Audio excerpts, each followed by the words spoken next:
நண்பர்களே, இன்னைக்கு இந்த வீடியோல ஓடிபி ஒன் டைம் பாஸ்வேர்ட் இதுக்கு ஒரு முடிவு கட்ட போறாங்க.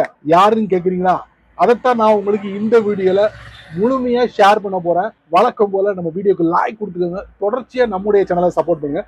வீடியோவை எந்த பகுதியும் நீங்க ஸ்கிப் பண்ணாதீங்க. ஸ்கிப் பண்ணீங்கன்னா உங்களால மற்றவங்களுக்கு ஷேர் பண்ண முடியாது. இப்போ அதை பத்தி டீட்டெயிலா தெரிஞ்சுக்கலாமா? வாங்க வீடியோக்குள்ள போலாம்.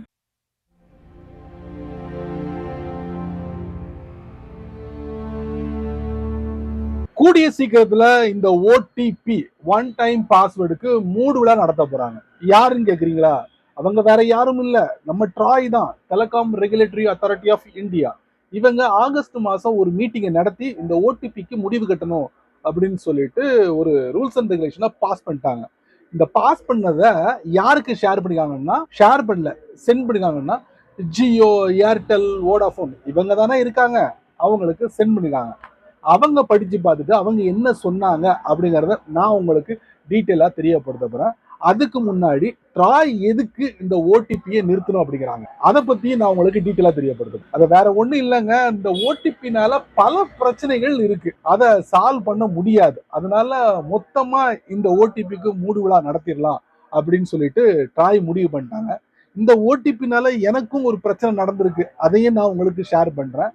கொஞ்ச நாளைக்கு முன்னாடி என்னுடைய ஜியோ சிம்முக்கு என்ன பண்ணோம், ரீசார்ஜ் பண்றதுக்காக பக்கத்துல இருக்கக்கூடிய கம்ப்யூட்டர் ஷாப்புக்கு போனாங்க. வழக்கமா என்னுடைய அக்கௌண்ட்ல பேலன்ஸ் இல்லைன்னா அந்த பக்கத்துக்கு கடையில் இருக்கக்கூடிய கம்ப்யூட்டர் ஷாப்புக்கு போய் காசு கொடுத்து என்னுடைய நம்பருக்கு ரீசார்ஜ் பண்ண, அப்படித்தான் ஒரு சம்பவம் எனக்கு நடந்துச்சு. ஸோ அன்னைக்கு வழக்கம் போல என்னுடைய கடைக்கு பக்கத்துல இருக்கக்கூடிய அந்த கம்ப்யூட்டர் ஷாப்புக்கு போய் என்னுடைய ஜியோ நம்பருக்கு ரீசார்ஜ் பண்ணிருப்பா அமௌண்ட் அப்படின்னு சொல்லிட்டு சொன்னேன். அவர் என்ன பண்ணாரு, அவருடைய மொபைல் இருக்கக்கூடிய அந்த ஜியோவோட அக்கௌண்ட் இருக்குல்ல, அதை ஓபன் பண்ணி என் கையில கொடுத்துட்டாரு. அன்னைக்கு பார்த்து கடையில சரியான கூட்டம்.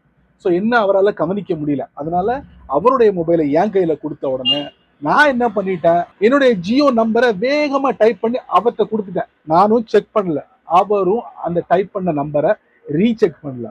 உடனே என்ன பண்ணிட்டாரு, எவ்வளவு அமௌண்ட் ரீசார்ஜ், 450 ரூபாய் சொன்னேன். உடனே அவர் என்ன பண்ணாரு, வித்தின் செகண்ட்ல ரீசார்ஜும் பண்ணிட்டேன். சம்பவம் முடிஞ்சுது. அப்புறம் ரீசார்ஜ் பண்ணிட்டேன் அப்படின்னு சொன்னாரு. அதை விட்டு நான் வெளியே வரும்போது வித்தின் செகண்ட்ல மெசேஜ் வரணுமே, வரலையே அப்படின்னு சொல்லிட்டு மறுபடியும் அவர் கடைக்கு போனதுலதான் அவர் சொன்னாரு, ஒரு குறிப்பிட்ட நம்பரை நீங்க அடிச்சு கால் பண்ணுங்க, அவங்க உடனே ஒரு மெசேஜ் ரிப்ளை பண்ணுவாங்க அப்படின்னு சொல்லியிருந்தாரு. ஒரு மெசேஜ் வந்துச்சு. அதுல கரண்டா இருக்கக்கூடிய பிளான் மட்டும் தான் டிஸ்பிளே ஆச்சு, அப்கமிங் பிளான் வந்து டிஸ்பிளே ஆகல. அப்ப அந்த வந்த மெசேஜையும் நான் டைப் பண்ண அந்த மொபைல் நம்பர் இருக்குல்ல அவருடைய அக்கௌண்ட்ல, அதையும் ஒத்து பார்க்கும் போதுதான் தெரிஞ்சுது நம்பர் மாறி போச்சு. இப்ப என்னடா பண்றதுன்னு அவர்கிட்ட கேட்டேன். அவர் சொன்னாரு, யாருக்கு நம்ம வந்து ரீசார்ஜ் பண்ணோமோ அவங்க கிட்ட இருந்து ஒரு ஓடிபி நம்பர் கிடைச்சா அந்த அமௌண்ட் ரிவர்ஸ் ஆயிடும், உங்களுடைய அக்கௌண்ட்ல அதை ரீசார்ஜ் பண்ணலாம் அப்படின்னு. ஸோ அந்த நம்பருக்கு நான் கால் பண்ணேன். அந்த கால் எங்க போச்சு, வடநாட்டுக்கு போச்சு. அது எந்த ஸ்டேட் தெரியுமா, ஒரிசா. ஸோ ஹிந்தியில நானும் போன் பண்ணி பேசினேன். முதல்ல எடுத்த நபருக்கு புரியல, இவன் என்னடா சொல்ல வரான்னு. நானும் தப்பி தப்பி தப்பி தப்பி என்ன பண்ணேன், பேசினேன், இந்த மாதிரி சம்பவம் நடந்து போச்சுன்னு சொல்லிட்டு. ஃபைனலா அவரும் புரிஞ்சுக்கிட்டாரு. அடுத்த நிமிஷமே என்னுடைய காலை அட்டன் பண்ணவே இல்லை, முடிஞ்சுது. 450 ரூபா, அவ்வளவுதாங்க. ஸோ இந்த ஓடிபினால எனக்கு ஒரு சம்பவம் நடந்திருக்கு. அதனால இந்த ஓடிபினால நிறைய பேருக்கு நிறைய சம்பவங்கள் நடந்திருக்கும். ஸோ இதெல்லாம் கவனத்துல எடுத்துக்கிட்டு தான் ட்ராய் இந்த அதிரடி முடிவு எடுத்திருக்காங்க. வேற ஒண்ணும் இல்ல. எப்போ அமலுக்கு வரப்போகுது அப்படின்னு பாத்தீங்கன்னா 1 நவம்பர்ல இருந்து இந்த ஓடிபியோட பிரச்சனையே தீர்க்க போறாங்க. முழுமையா கண்ட்ரோல் பண்ண போறது இல்ல. அதுக்கு ஒரு சில விஷயங்களை வந்து ட்ராய் தெரிவிச்சிருக்காங்க. அதாவது ஒரு பேங்கோ இல்ல இ காமர்ஸ் சைட்ல இருந்தோ இல்ல பினான்சியல் இன்ஸ்டியூட்ல இருந்து வரக்கூடிய அந்த ஓடிபி மெசேஜ் தெளிவான டீடைல்ஸ் இல்லைன்னா நீங்க கண்டிப்பா அந்த மெசேஜை பிளாக் பண்ணும் அப்படின்னு இருக்காங்க. அதாவது நம்ம ரிசீவ் பண்ணக்கூடிய அந்த ஓடிபி மெசேஜை பிளாக் பண்ணும் அப்படின்னு சொல்லிட்டு ட்ராய் தெரிவிச்சிருக்காங்க. இதுக்கு ஜியோ, ஏர்டெல், வோடாஃபோன் கால அவகாசம் கேட்டிருக்காங்க. 1 நவம்பர்லாம் எங்களுக்கு சரிப்பட்டு வராது, இன்னும் 2 மாசம் தள்ளி போடுங்க. ஏன்னா எங்களுடைய கிளைண்ட் வந்து அவங்க ரிக்வஸ்ட் பண்றாங்க, இந்த டெலமார்க்கெட்டிங் கம்பெனி, இந்த பினான்சியல் கம்பெனிஸ் எல்லாமே ரிக்வஸ்ட் பண்றாங்க.